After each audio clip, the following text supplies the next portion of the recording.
Hi, everybody. I'm Tanya Marie Dubé, and you are watching The Empowered Woman. Thank you so much for being here today. My guest today is the lovely Rosie Aiello. After a 25-year marriage, Rosie engineered an international escape to save her daughter and herself from domestic violence. Nearly mentally destroyed, she reinvented herself after arriving back in the United States. She started her own business, she became a speaker, a best-selling author, and an international award-winning entrepreneur. Rosie and her daughter are now sharing their powerful story in their upcoming memoir, 11 Hours to Freedom. Rosie and her daughter are also on a global mission to save 1 million women and their children from domestic violence. So happy to have you here, Rosie. How are you today? I'm great. It's so funny when you introduce it, it just brings such tears to my eyes. It's like, wow, is that me? It's a story. You have an amazing story. Yeah. Quickly before we get started, I just want to remind everybody that Rosie has a fabulous free gift for you just for showing up today. And when you stick around and watch the entire interview, at the end of it, she's going to teach you how you can use it to empower your life. Yeah. So Rosie, my goodness, where should we start? Should I just jump right in? Go ahead, go for it. I'm all yours, girl. Wonderful. Okay, so I wanted to talk a little bit about coming back to the US after you escaped and what transitioning must have been like for you. Do you want to talk about that a little bit? It was, I have to admit, it was really challenging because all I had on my mind was freedom. I didn't think anything afterwards. It was just getting out. Yeah. And it was like, oh, reality sets in. And I was dealing, I didn't even realize I had PTSD, nor did my daughter or anything. We didn't realize the extent. So we did start to get help from that, from professionals. And then I had to deal with the attorneys and getting that because I didn't have residency in the United States. So I had to establish residency. I had to just actually, before I was able to file for divorce, I had to file for legal residency and a legal separation. Then it was like, okay, and girl, how are you going to live? How are you going to survive? So all of these things were just hitting me at the same time. And I just had to keep pushing forward. And when I arrived in 2009 during the deepest, biggest Great Recession in the United States. So I had been out of the United States for 25 years. I was old. Okay. I was in my late 50s. And it's like, who's going to want to hire me? Wow, you had a lot working against you. And I do want to say that I don't think 50's old. yeah, well, I don't either, but when you're coming back after, because, I was in corporate finance before and, they're not going to hire me, they want the 30-year-olds, and let's be realistic, especially during that situation. I called my old bosses and I thought, plus I decided I didn't want to, work in that kind of environment anymore. And I knew I wouldn't be able to dedicate myself because of all the emotional trauma I was dealing with and dealing with a narcissistic, sociopathic type husband Yeah, sorry. making the divorce proceedings and everything so much, more difficult. It was, I Wow. could barely stand up at times. You know what? And I think too that when we have something to keep us moving forward, like you had a whole laundry list of things that you had to accomplish, like ASAP. So I think like just doing like the tasks, like doing one thing after the next of the things that need to be done, I think that's also kind of what keeps us in a state of, it's almost like self-preservation because you're so busy doing all the things that need to be done that you don't have time to fall apart really. This really hits it on the head, and I think that's how it was for me too. It's like I felt that if I stopped, I would just collapse. It was like the having these things just kept me focused, and even though it was really hard, and I would crawl up in a ball and cry many, many times and be triggered left and right all Yeah. the time. I just, if I didn't keep going, I don't know what I would have done. I think I would have just disappeared. I don't know. It was my way of standing, it was like pushing me forward. And that's the hardest thing, I think, when we go through domestic violence. I've also been through domestic violence a couple of times in my life. And the very first time that I went through it, I was 12 years old. And I had a parent who would literally beat the life out of me. And so on this very particular day where I thought that I was going to die, I literally ran from the house. This is actually how I became homeless at 12. I ran from my house with $18 in my pocket and just ran for my life. Yeah. So when I think back to how I did it, I think honestly, I just had stuff that needed to be done, and I just focused on the steps and just got through it. Right? Yeah, exactly. And not even knowing all the steps. It was, there must have been something supporting me. I don't know what it was, just to keep that forward momentum. And to think of all the times I was triggered. I mean, when I got back to the States, I couldn't stand to even look at a man. And if I saw, like, when I was on the website or just any, research on the internet, and a man's picture would just pop, I would just start to tremble. It's like, I want to read this article, but that man is staring at me. All these weird things that people don't realize. I mean, the trauma was so deep, but I didn't realize how deep the trauma was until I started doing trauma therapy. Wow. And realizing how messed up your brain actually gets.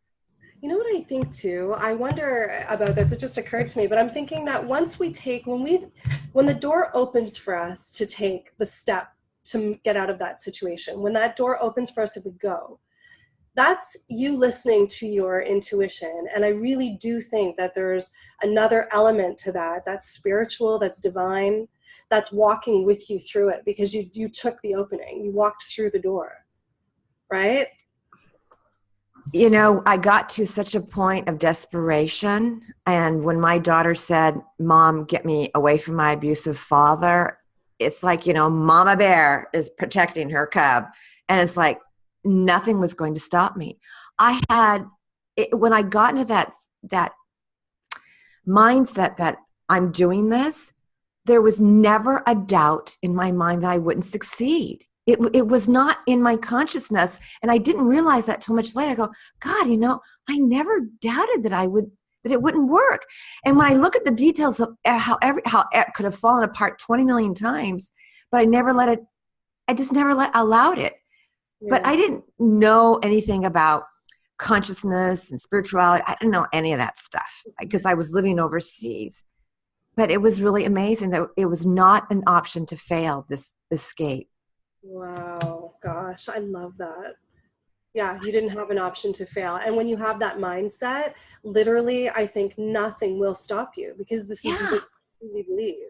Yeah, it's like, wow, holy cow, It's like, I was like, yay, I need some of that again. Well, this is part of something that I've been trying to figure out my entire life, and I think I've got it now. But I think the key really is just to, like when it comes to moving forward in our lives, especially after going through such crazy emotional or physical or mental abuse, I think the key to us getting up in the morning and moving properly and moving forward is having the steps and then just doing them without thinking about them, because this is how we know how to get through severe adversity, right? Like, I think just believing that you're not going to fail, knowing that you're going to succeed, following the steps, not giving yourself time to say no to yourself. I mean, I think that's the answer.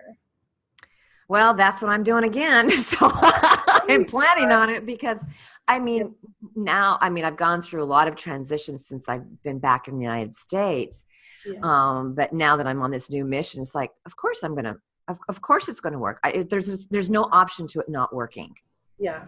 I think you're doing fantastic. I love it. I love it. You're doing so well. My next question for you is, how did you become an international award-winning entrepreneur in such a short period of time? It's amazing what happens. I started to go to networking events, and just to start to meet people. And I love being around people. And I'm a really great networker. I'm one of those power networkers. You tell me what you need, it just goes into my brain, it gets in there. And if I meet somebody, and it just happened yesterday, and then I just put two people together. I met, a couple of people yesterday and a few people last week. And I go, oh, those two people need to be put together. So I just kept doing that. And and bringing people together and helping them grow their own businesses. And somebody nominated me. I didn't even know it. Somebody nominated me for this international award. And so when I got the email and the phone call, I go, well, what, me? That's kind of a reaction. Yeah. And it was with eWomen Network International. So it was in 2014. I'd only been in business for 4 years by then, really not even, barely 4 years. And because I had made such a contribution to the women and to the organization that they recognized me. And it was out of, I don't know, hundreds of thousands of members. Wow. That's And an honor. What an incredible honor that is. it was. And I remember, of course my group was cheering for me. You're going to get it, Rosie. And I'm like, okay, start believing in yourself. Okay. So they were coaching me how to do that. And but it was, in the beginning, I have to tell you, it was really hard to receive such an honor. Wow. It was hard to receive, which is something that I work with my clients on now, especially women who have been abused and other women who've lacked that confidence, like we don't deserve it. Right. So I had a lot of that going on as I'm standing in front of, nearly 2,000 women receiving the award. And just telling them, this is really for you. It's not for me. This is for us to step up and to show what we can do. Oh, see, that's beautiful. Yeah, thank you. Well, I believe that. Yeah. I know, I believe that too. Wow, that's fantastic. I wanted to know now, because you've been through so much, my goodness, what does courage mean to you? Well, that's funny. My daughter and I were just talking about that because she says, someone was telling her, goes, gosh, that's really brave of you. And people will tell me, wow, that was a really courageous thing you did. And as we started to discuss it, I realized I don't think someone just automatically chooses to be a hero or chooses to be brave or chooses to be courageous. We do something, then that is become identified with a courageous act. And I think to have the courage because now women are stepping out and we need to have that courage. And the courage to me is really having that inner strength that you believe in your truth, which is something else I work with women on. It's like, we need to believe in our own truth because people are coming at us saying, you're wrong. This is not true. And that's what I had. I was literally brainwashed for 25 years that you're horrible, you're bad, you're stupid, you're a terrible mother, you're terrible. It's like, oh my God, what's the truth? That must be the truth. And then to really tap in and say, this is my truth. Yeah. And I have a right to stand up for my truth, and I have a right to speak my truth because I have a right to honor myself. Yes. Oh my gosh. I love it. And these words are swimming around in my head as you're saying this. The words, and I dare anybody to try to take that away from me. And that's right. So when my daughter and I arrived back in the United States, and we got bombarded by everybody, and I just kept telling her, I go, you and I are the only ones who know the truth. You and I are the only ones who really know what behind those closed doors. Nobody could see it. So they're just seeing things from their own outside perspective. And they can't understand how somebody could be almost two-faced. I go, don't worry about it. We have to be strong and courageous within our own minds first. Wow. Holy moly. This is powerful stuff. You know what? I went through, you and I had a little bit of a talk about both of our stories a little bit. And 2 years ago, I went through a separation. I'm still going through the divorce, but I went through a separation from somebody who was emotionally abusive. We were together for 18 and a half years. Mm-hmm. And when I left, I had the same thing. Everyone was saying, him? What? He did that? So I have a daughter who's 12, and she was very aware of what was going on at the time, and she knew. And I had this conversation with her. We know what really went on behind closed doors. We know how abusive the extended family is. We know what happened. That's all we need to do. We don't need to prove anything to anybody, right? Right. And it's such a challenge. And I think it was harder as well because it's an insidious abuse when you're emotionally and verbally and psychologically abused, because I didn't have a black eye. I didn't have bruises. I didn't have, marks on my neck from somebody trying to strangle me. I didn't have any of that. So it was like really, his word against my word. And he was more prominent in society, right? So typical. So we have a tendency to believe the person who appears more grandiose, and appears more authoritative, and who appears as if they can't have this other side. And our brain doesn't want to reconcile. I mean, I had a hard time reconciling. I lived with the guy, right? We lived on hope, right? This can't be happening. This guy is not really this way, right? So it's just like, to hold on to your truth is so important, but it's not easy when you're already weakened, by the onslaught, and everyone's going against you from outside. It takes a lot of power, there's where you need your courage. Where you need your courage. Yeah, it takes a lot of courage to stand in your truth and in your space. You're not going to let anybody take that away from you. Wow. Yeah. Yeah. So I someone who's watching this right now needs to hear this message. I feel so emotional talking with you about this. I just feel like this is so, like I've been through this, and I don't know what you went through particularly, but I know what it takes to transition and get through to the other side, and I commend you for it. Thank you. Yeah. Thank you. Oh, I love that. My next question for you is, why do you think that women cave in rather than honor their boundaries? That's a good question. We have this, I think, we're sort of cultured into being nice. We were cultured into, not standing up for what we want. Society, our parents, our friends, it's like, you have to be nice, you have to be sweet, you have to be this. And it's like, so you kind of forget, that while that's happening, you forget what's important to you. And so you just start caving in from, well, I don't want to disrupt the cart. I don't want to upset them. I mean, well, that would be horrible, right? And we have a tendency to avoid conflict. Yeah. A lot of us tend that because of this culture, and we want to be liked. Well, we want to be liked, right? All these things are coming in around us. Besides, how we grew up, and then we don't even know what's important to us. Yeah.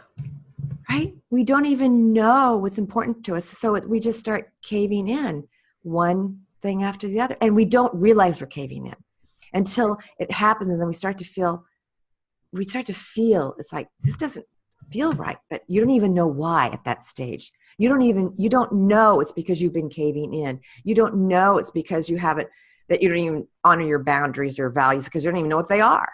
Yeah. You just know that this is just not feeling right. Yeah.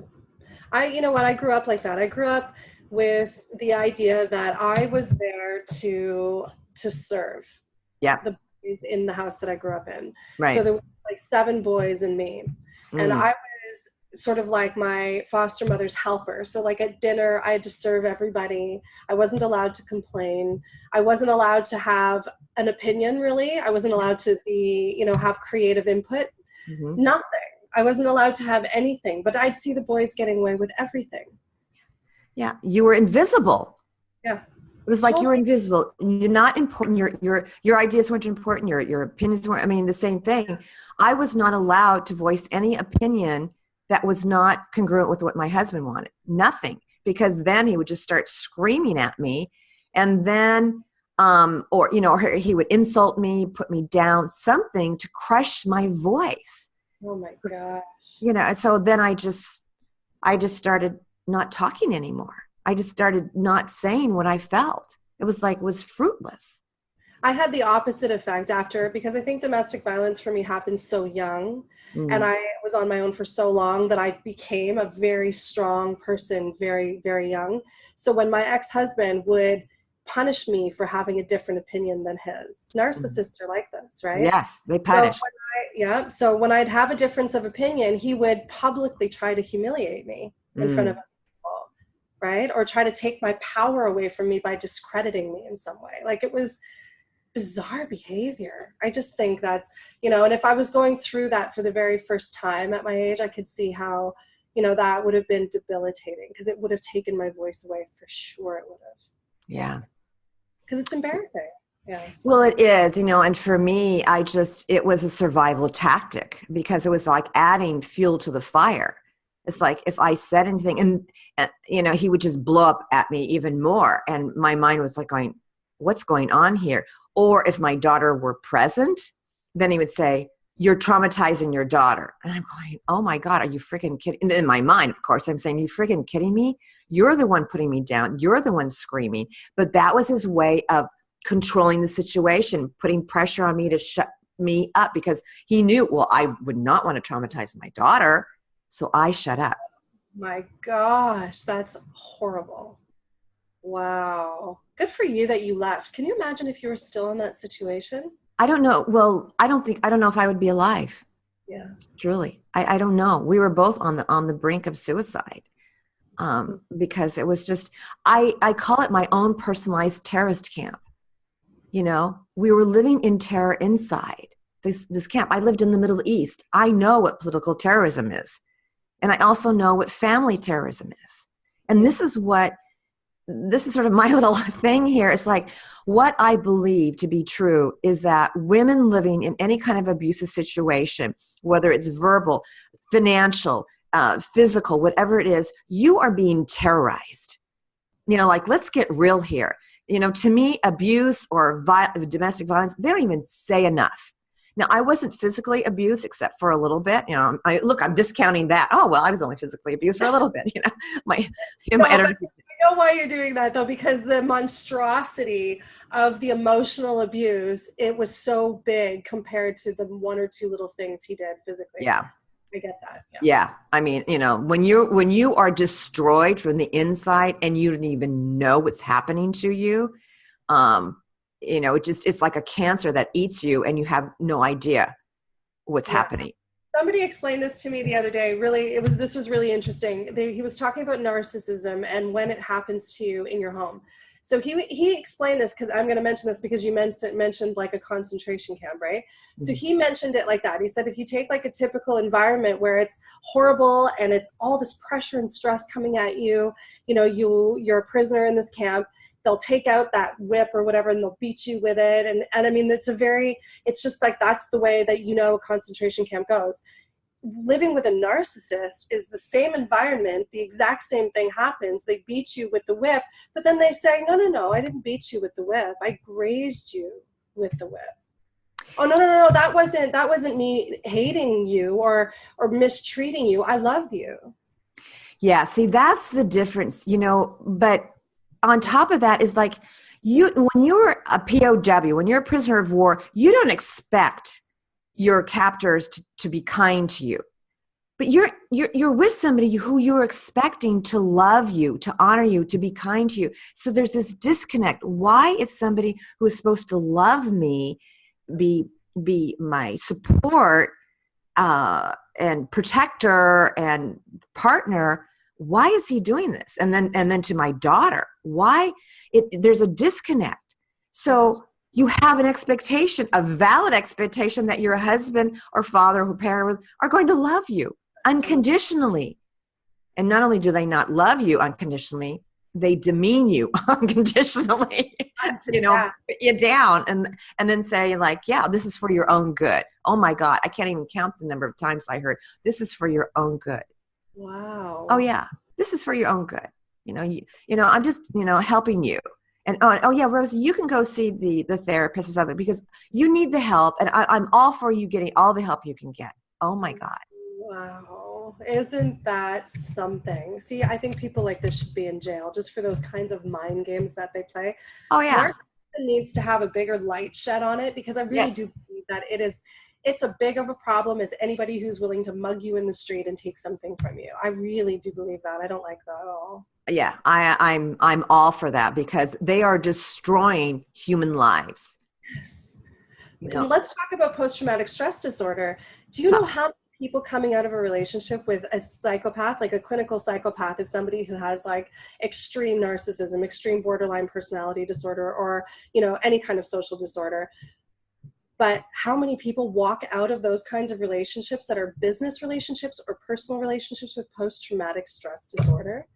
That's messy. That's yeah, awful.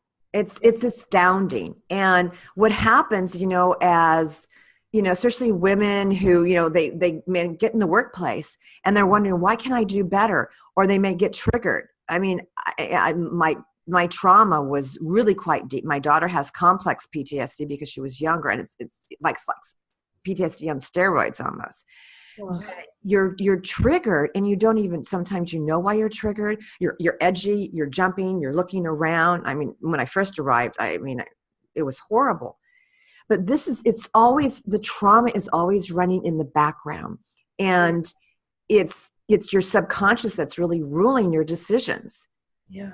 And when you are living in a period of, when you're living within trauma and being triggered, you can't be your full self. You can't be your full confident self. You can't show up in the world the way you deserve to be. The way you should be. Yes. Yeah. Yeah. Okay. I wanted to ask you now, this is a good segue into the next question. What is your key to being empowered? This is a good question. It goes back to one of the things we talked about at the very beginning. I think one of the ways for me was I'm forward looking.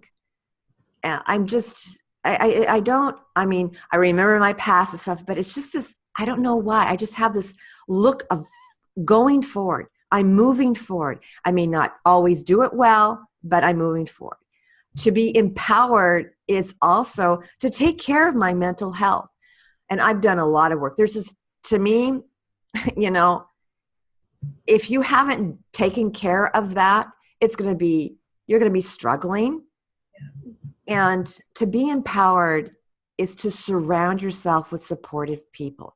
You've been around toxic people long enough. Your belief in yourself has just been diminished. You know, your confidence has just been sucked out of you. Your voice has been squelched. And my mistake is that I was alone. I was alone. And it's like, now I will not do anything alone. I mean, I'll call my friends. I'll call my mentors. I will challenge my thinking. I still go into it, you know, because we're human. Yeah. But to be empowered is to ask, you know, and not do it alone. Yes. Ask for help, and not because we have this, oh, well, we should know. Why should you know? Yeah. You know, really, you know. That's a really good point. We were just talking about how we are taught to be quiet and to suck it up and to just, you know, not be the nail that sticks out so you get smacked on the head with a hammer, right? Like we're taught as women to be very submissive. And then at the same time, we're also expected to have all the answers and to wing it ourselves when we're going through adversity. That's a really good point to make. That's awful. Yeah. Yeah. Yeah. Ask for help. It's just so important because shame holds us back. It held me back. And when I've talked to hundreds of women all over the world, I mean, it's just, you know. Shame always holds you back. Yes. Shame holds you back. Yeah, it's true. You know, I was married for 18 years before I even knew I was in an abusive relationship. Yeah. Isn't that crazy? Because I didn't have the vocabulary. First of all, I didn't have the vocabulary for it. Then secondly, I didn't want to tell anybody, oh, well, he's doing this to me. I was embarrassed. So I just kept it in. I thought, well, I'll just do better, Rosie. You know, we're fighters. You know, I was doing really well in corporate. You know, I'm a strong worker and a big worker. You know, I excel. Well, I can excel in my marriage. No one's going to tell me no, right? We have the attitude that we can do it, not knowing we're in an unhealthy relationship. Who would have guessed? Do you know how I discovered that I was married to a narcissist? Can I tell you? Yes. I was nursing my boy. So he just turned 7 the other day. I was nursing him at the time. So he was still a little baby and I was finishing up my degree. I have a background in social psychology. So here I am on the personality disorder section of my course.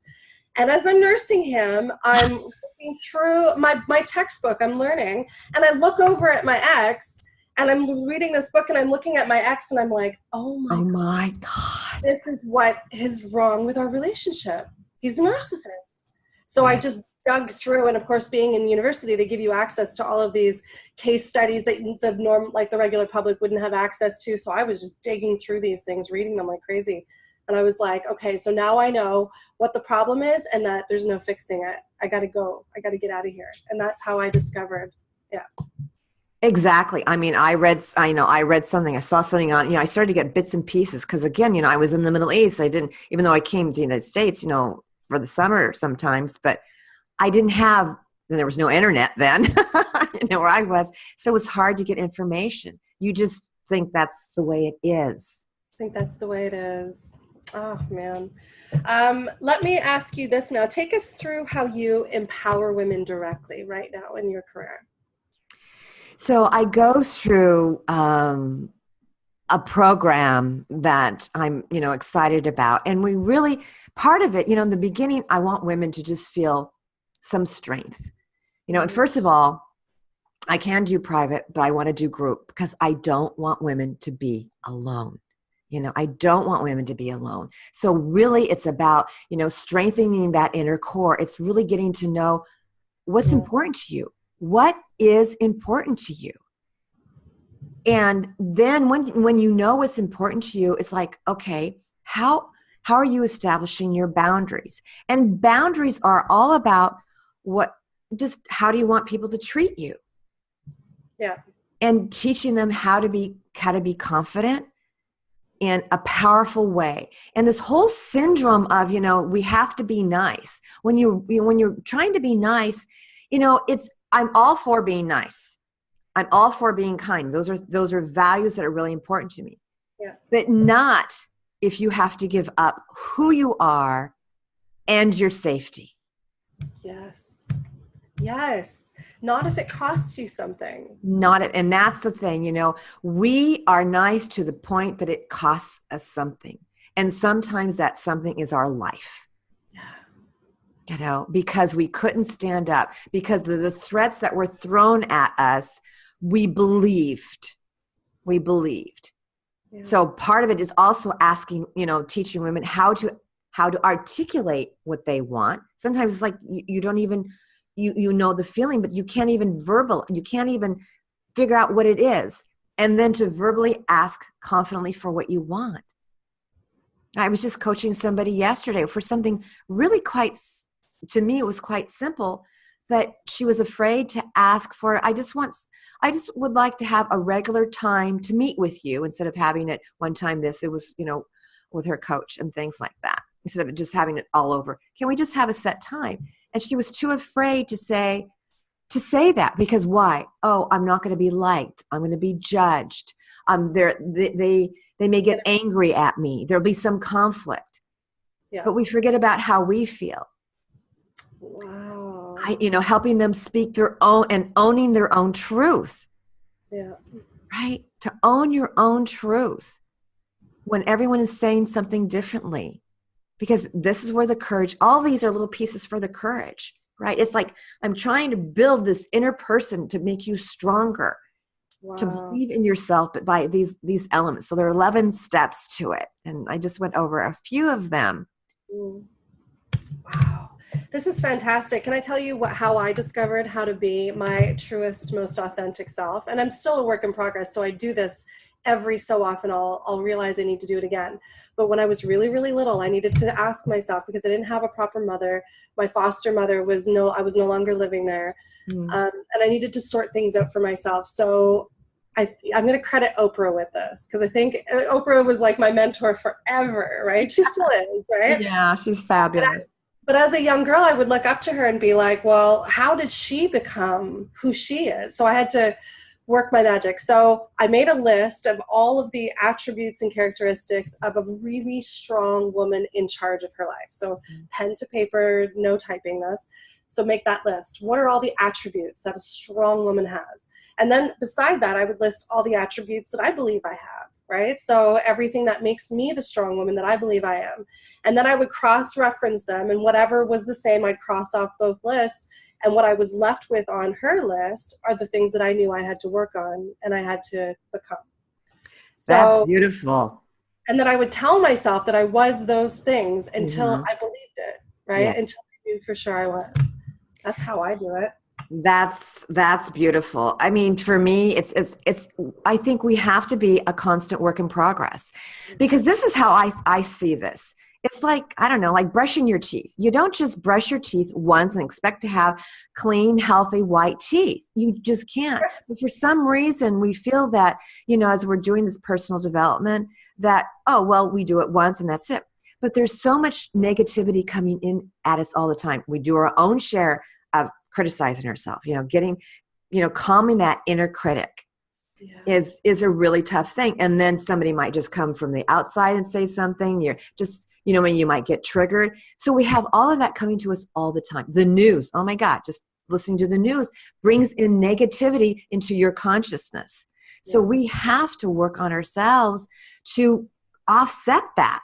Yeah. We have to, it's like having two dirty buckets, or, yeah, a bucket full of dirty water and it's getting filled up. And then it's like, okay, let's add some clean water in there. But if what bucket is getting filled up, we need to add it. We need to, so it gets cleaner and cleaner.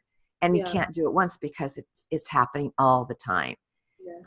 So I think there's another false belief that it's like, oh, I've done my work and I'm done. I wish life were so simple, but it really isn't, Do you do personal development work every day? Oh, yeah. Good. Yeah. All the time. That's It's awesome. just part of who I am. I cannot not do it. Yeah. Um, yeah, Yeah. absolutely. I try to work out every single day. I'll be Mhm. honest with you, it's not Mhm. happening much lately because I'm really busy. But I love it when I do. Everything does work better for me when I do. But personal development reading that I do every day, I couldn't not do that once a day. Yeah. Like I mean, I just feel like my mind needs that. Like I need the constant working on myself. I love that. I'm in love with that. Yeah. Me too. I mean, I read quite a number of books. I'm constantly doing research. And then even for my program that, 11 hours to freedom, I'm working on that. Um, it's nonstop. And it's like, oh yeah. And, working, I work with a therapist. I'm not embarrassed to say that. She's, No, it shouldn't be. no, I mean, it's like, I don't care, I want people to, in fact, I want my clients to have their own therapist or something, because to do some of the inner trauma work. I'm not a therapist, Yeah. but I definitely can teach you how to move forward in your life and to believe in yourself and to take it where the therapist ends, to Yes. really dig deep and to go forward.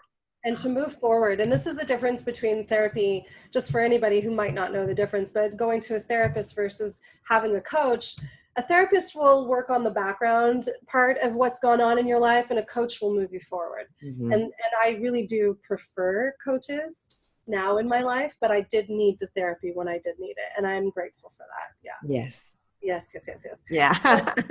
now I want to move into the part of the interview that I do with every expert that comes on my show. I want to get into what makes you the empowered woman that you are. So are you ready? I'm ready. Go for it, girl. I'm excited. Okay, my first question is what inspires you?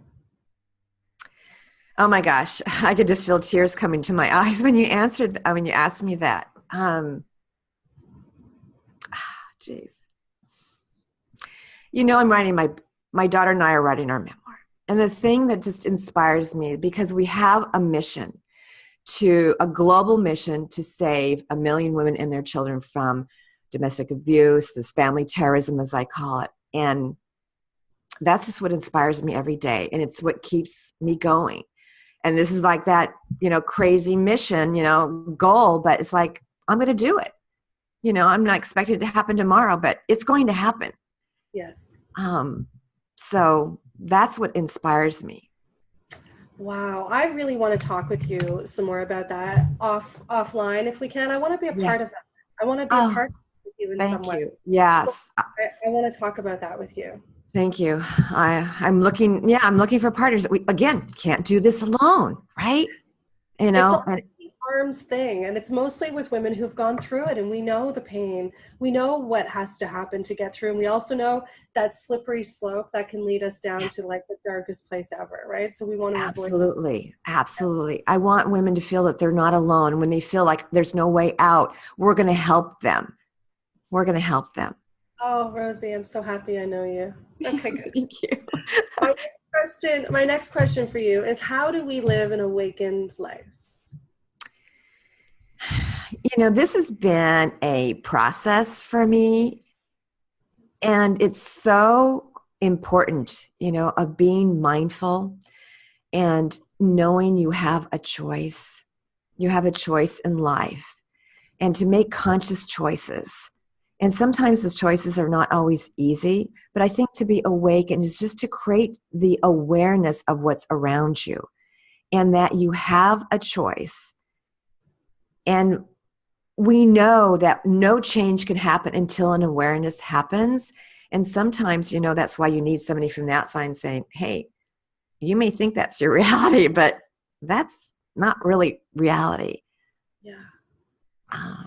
So it's asking the questions and being curious.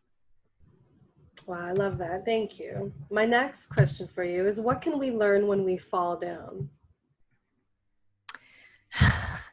We can learn a lot, right? When we fall down, if we think about the baby doesn't even think for a split second that falling down means that you don't get back up.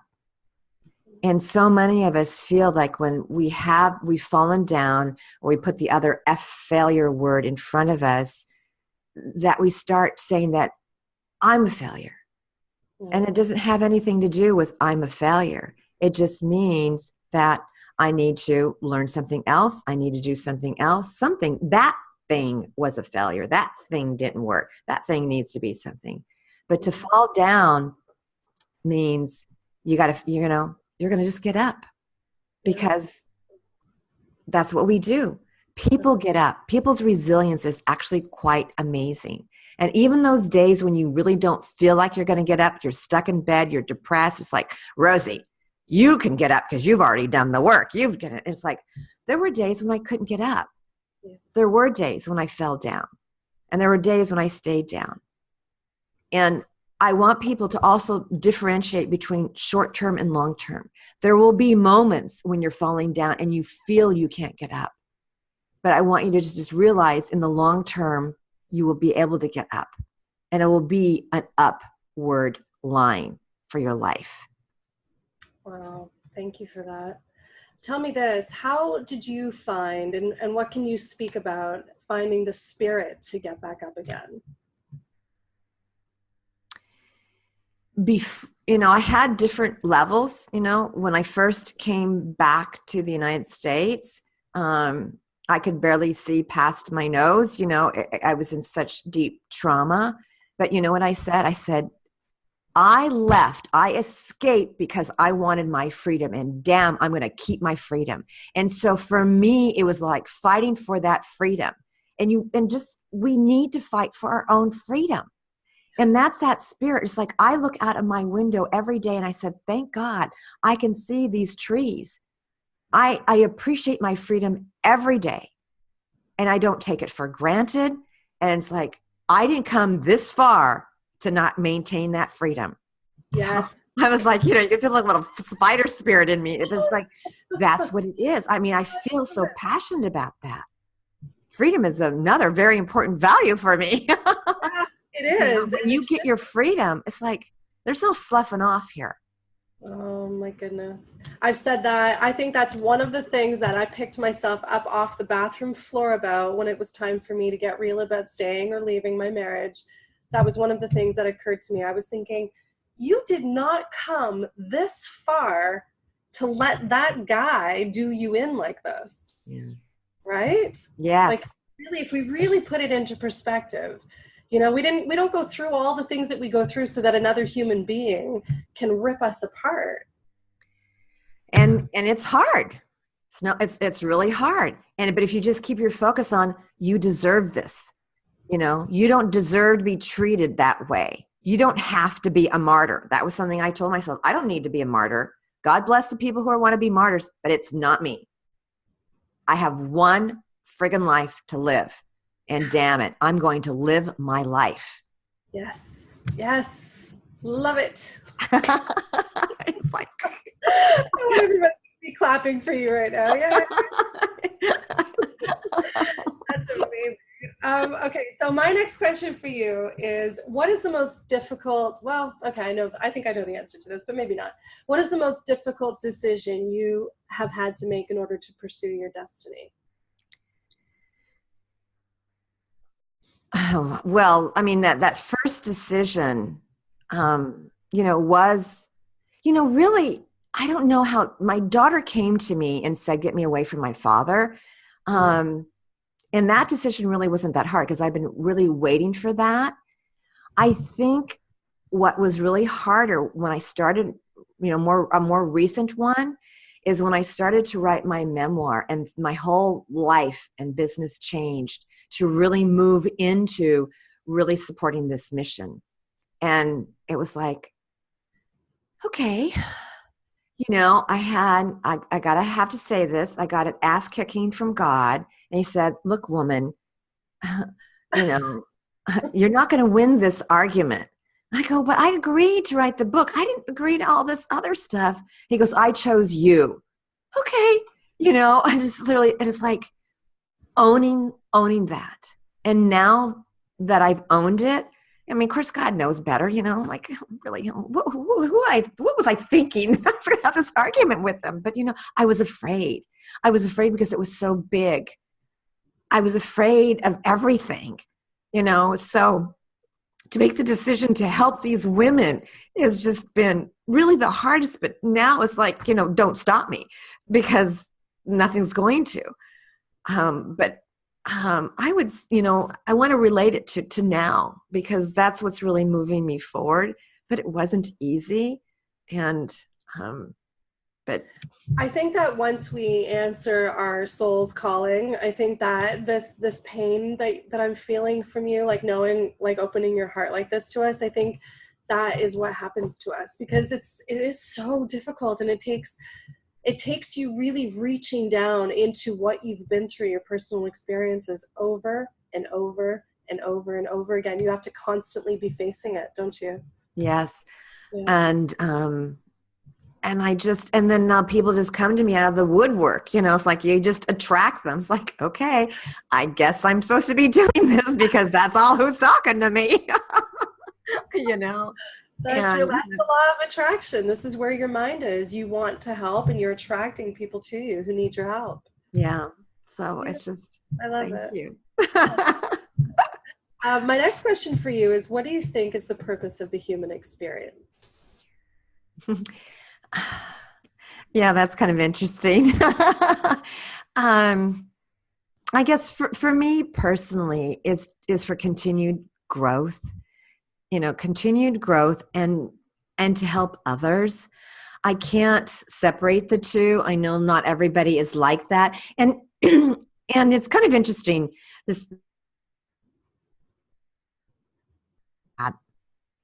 is to actually be human. That may sound kind of funny, but it's like I had to learn this from my therapist, and I tell you how powerful it was. And I want to share this. She goes, when you've been through a traumatic event, it's normal to be upset and angry and weirded out and everything else. I go, oh, really? I think sometimes we forget we are human. Sometimes we forget that, it's okay to be shocked, to be angry. It's not this la la land of always being happy, that we have the full range of human emotions. And I have to, sometimes be reminded that, Rosie, this is a normal reaction to what you're going through. And I'm going, oh, it is? I mean, how crazy is that? Yeah, well, I mean, you go through so much craziness for 25 years, you don't know who you are and how you're supposed to feel. Yeah. Yeah. So for me, part of the human experience is that I get to be, I get to have those range of emotions, and it's normal. Yeah. It's normal to have that. That was extremely validating for me. Yeah. As simple as it may sound to people who haven't, but I think you'll get it. Yeah, yeah. Wow. I was, I don't know if you know this about me or not, if I told you already, but I used to be an actor. I was an actor for a really long time. I did theater and then I did some film here in Toronto. And one of the biggest things before I had children, I didn't really understand this. One of the biggest lessons that I learned from one of the best coaches I've ever had, one of the best teachers, was if you want to know what the normal reaction is to a situation, watch it happen between two toddlers. Yes. Yeah. Right? And I was like, what? Like, I didn't know what that meant until I had kids. And then I was like, oh my goodness, try to take that truck away from that little boy who's playing with it. See what happens. Like, Yeah. these normal reactions that we're supposed to have, but they're kind of beat out of us as we get older by all these different influences that come in from everywhere, right? Yeah, the reactions, it's normal to have emotions. Now, how you deal with those emotions, how you behave. So like if you get angry and then you start throwing things, that's not an appropriate reaction to the feeling you're having. But it's normal to be angry when someone is screaming at you, right? It's normal to feel hurt when someone is screaming at you. It's normal to feel like, horrible when you're being demeaned and belittled. Yes. Those are normal. It's like, oh, right. As opposed to feeling, oh, I need to be strong. No, you don't. That's Yeah. not the moment where you need to be strong. You need to feel that. Yeah. And again, I want to remind everybody about what you said about we don't have to be nice. You don't have to be nice in a situation like that either. Right, right. Standing up for your rights. Yes, yes, yes, yes. Oh wow. Yeah, I just had this visual of stuff that I've been through and then it reminded me of what you just said, being nice in a situation like that. No. I don't think that's necessary at all. Again, watching little kids go at it. Yes, it's not cool. You can't smack somebody for trying to take something from you. But Right. the feelings behind it are normal and those are yes, should be Yes. Yes. okay. We have to start to know what our feelings are. Yeah, Yeah. I love it. My next question for you is, what advice would you give your younger self? Lots of, I think I had no clue about intuition or my intuitive self. And if I were to give advice, was that what did you say? Advice to my younger self, or what I say to my younger? Well, Well, that one is like really listen to your intuition, really feel that gut. You know, what's happening. If you feel something funny in your stomach, it really is telling you something. I mean, that's where I get mine's in my stomach. Listen to that. It knows a lot more than you realize, and not be so freaking left brain, to listen to that. I think it would have helped me a lot in my life. But that's just been something I've been developing really since I came back to the United States. And we know a lot more, and to trust it, hmm right? To yeah, trust that intuition. yeah. Even when Um, it doesn't really make a lot of sense. That's the yeah. other thing. Like, and by not make a lot of sense, I just mean based on your current belief system or whatever it is that you believe to be true, which is why you're still in whatever situation you're in, right? Sometimes that intuitive voice will tell you to do something that doesn't match what's happening around you. Yeah. Because it's scary to make these changes, Yeah. Wow. My last question for you, and I'm very interested to know your answer to this, is what, in your opinion, is the purpose of forgiveness? Yeah, this is a big topic, especially when you've been in these kind of situations. And so the whole thing for forgiveness, I think, is a journey for each person. Just like if somebody is grieving, if somebody's lost somebody, says, oh, you should get over it after a year, or something like that. There's lots of shoulds that come around the topic of forgiveness. And I think what helped me go through the path of forgiveness, and it didn't come right away, even though I could intellectually understand it and everything else, because I think initially I thought, well, if I forgive the person, that means it absolves him from everything he's done. And so I learned that forgiveness really isn't about that, uh, um, to absolve somebody. And I think that's really important. But how I did it was forgiveness was, I'm really going to forgive myself because I did the best I could knowing what I did. Um, I forgive him to the point that he is who he is and he can't do anything differently. And forgiving him doesn't mean that he didn't do anything wrong. There's a difference between acknowledging somebody who's, they've done something wrong. And for me to say, I am not going to be a prisoner of going into the thinking and feeling of revenge and getting back, which I think is what a lot of people get to are in before they get to that moment of forgiveness.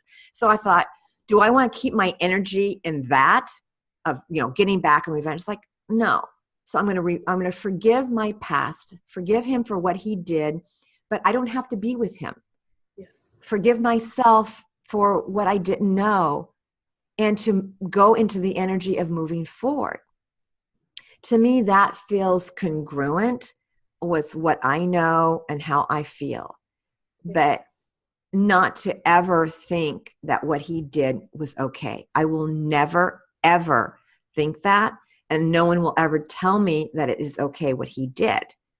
And what I wanted to share is like this, one of my first therapists told me, she said, like the Unabomber, I don't know if people remember the Unabomber. She says, we may have compassion because he's schizophrenic and he did what he did, but we're really, really, really happy he's in prison because what he did was awful. Yeah. Right? Yes. I love what you just said about forgiving yourself. And I think that's such an important thing. It's a very necessary piece to recovering from domestic violence. And the reason I feel it is such an important piece of it is because we sit here after it's happened to us asking ourselves, how did I let that go on for so long? Why did I do that? What's wrong with me that this happened to me? Yeah. Right. Or how did I get into the first place? Why didn't I see it before? And then to make things worse, people ask you that question. So you start to even feel worse, right? Because they like, well, how could you be so stupid? And how could you, and it's like, oh my gosh, and you just feel worse. But unless you're in it, you don't realize how easy it is to get in. And you're not looking for somebody to be a narcissist. You're not looking for the person that you're having a good time with or somebody that you love to be doing this. So it's not in your vision of or your thinking. It's just not there. So you keep trying to offset it. So a lot.